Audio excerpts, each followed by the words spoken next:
Portada, amics, per a presentar este llibre, Diario d'un nòmada, d'un valencià, escriptor per vocació i hem de dir-los que moter per diversió.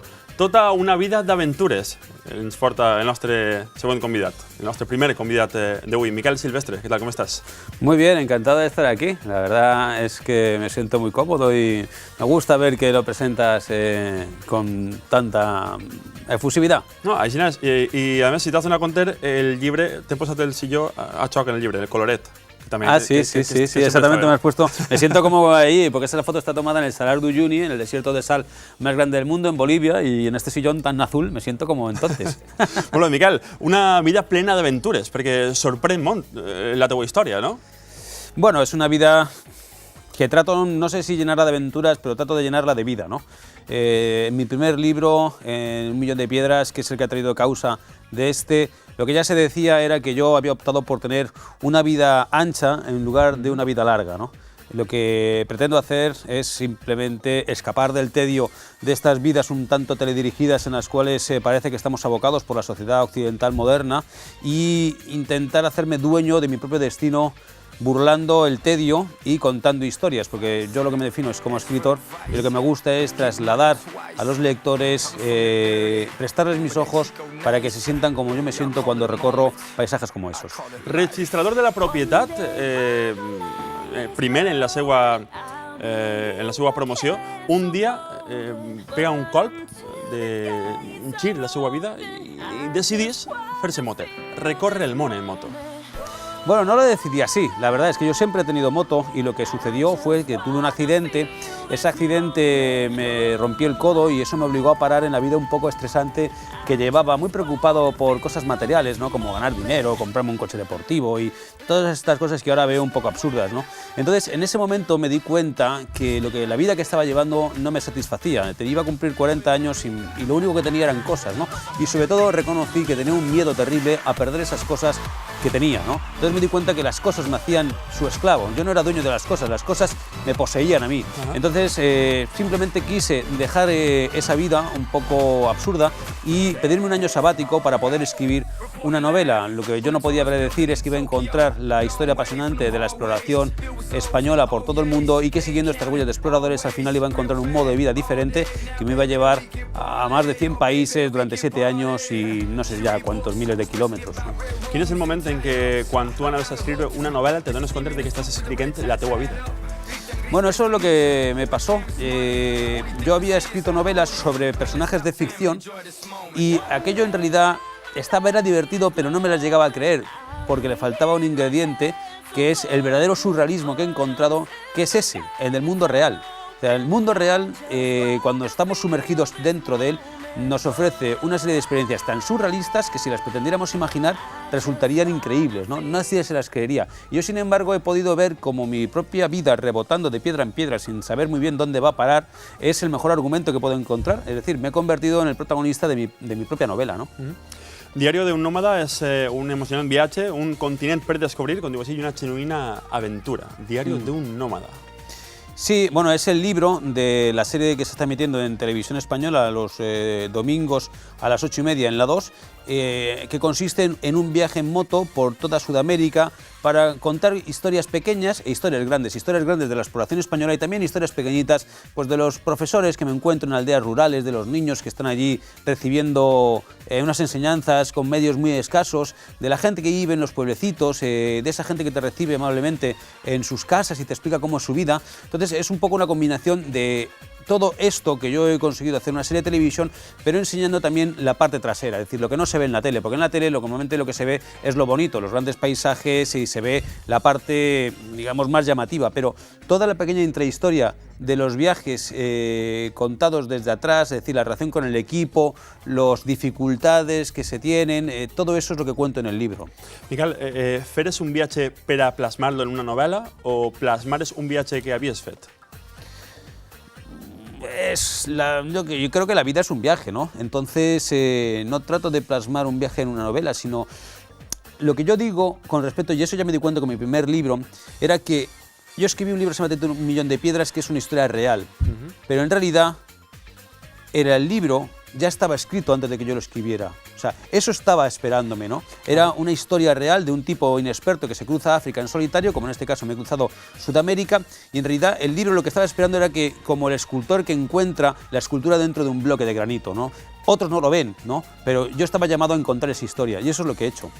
I fas una gira i un viatge per on estan tots els colonitzadors europeus.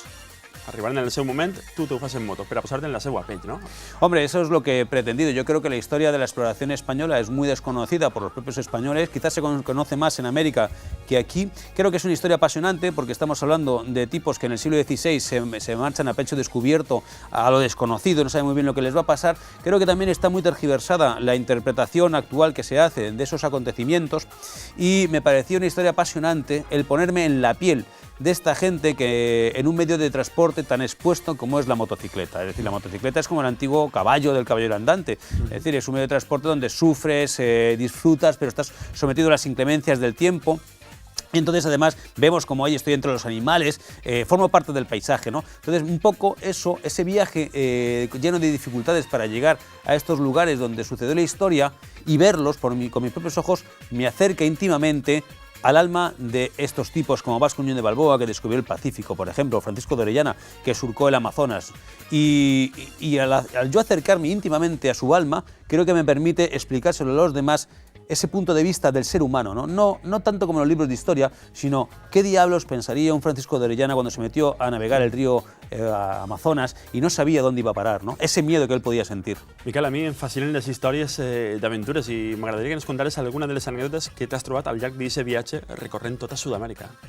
Hombre, hay muchas anécdotas, ¿no? Quizás una de las que más me ha llamado la atención es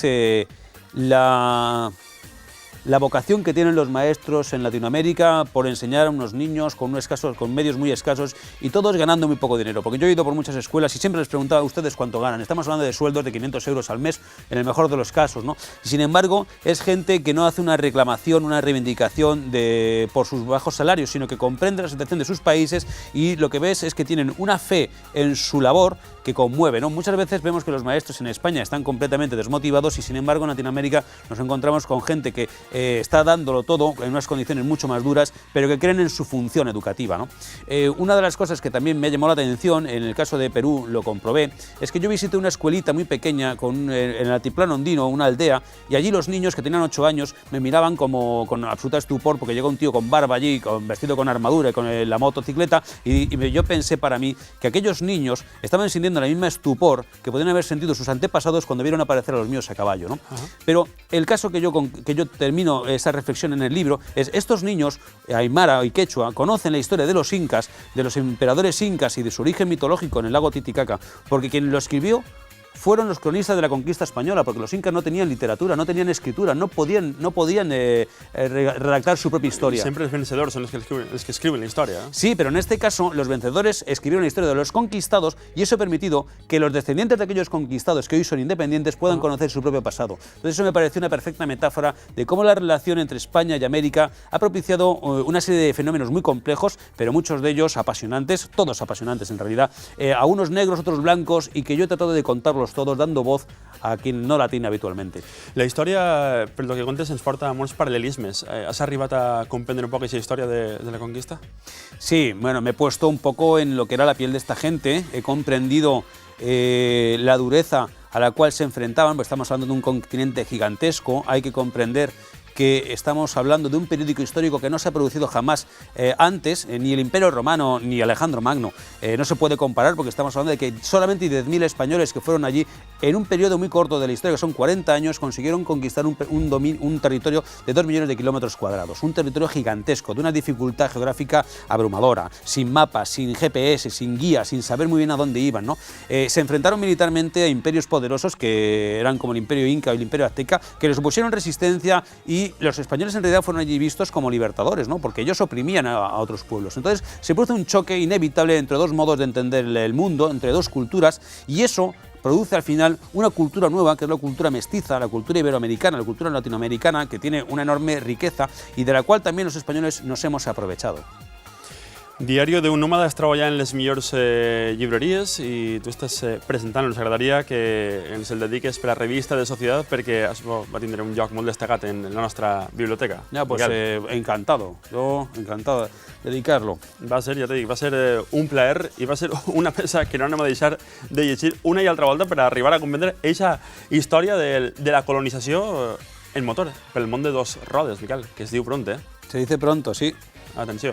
I també m'agradaria que per a despedir aquesta entrevista ens contes els teus futurs projectes. Tens ja previst algun altre viatge a fer en el món de Bueno, dos rodes? acabo de terminar un viaje por Norteamérica, es decir, por Estados Unidos y por México, siguiendo las huellas también de los descubridores españoles, ¿no? Una de las historias que peor nos han contado ha sido de la conquista del oeste. Estamos acostumbrados a ver la conquista del oeste por pioneros anglosajones de sombrero Stetson, como John Wayne, y sin embargo los que primero fueron allí fueron tipos que hablaban español, que fueron los que descubrieron el Gran Cañón del Colorado, que fueron los que descubrieron cómo se podía llegar a California por tierra a través del desierto de Arizona. Es decir, estos tipos de las películas en realidad hablaban nuestro idioma. Para Revista de Societat, con mis mejores deseos de aventura. Miquel, moltíssimes gràcies, molt agraïts i esperem també que la pròxima aventura que vingues a contar-nos no deixes de passar per Revista de Societat, per el nostre plató. Bueno, pues yo encantado, es un placer para mí haber estado aquí. Clar, Miquel, moltíssimes gràcies. Se n'anem a buscar una pausa publicitària. Amics, i tornem ràpidament amb més Revista de Societat. Fins ara.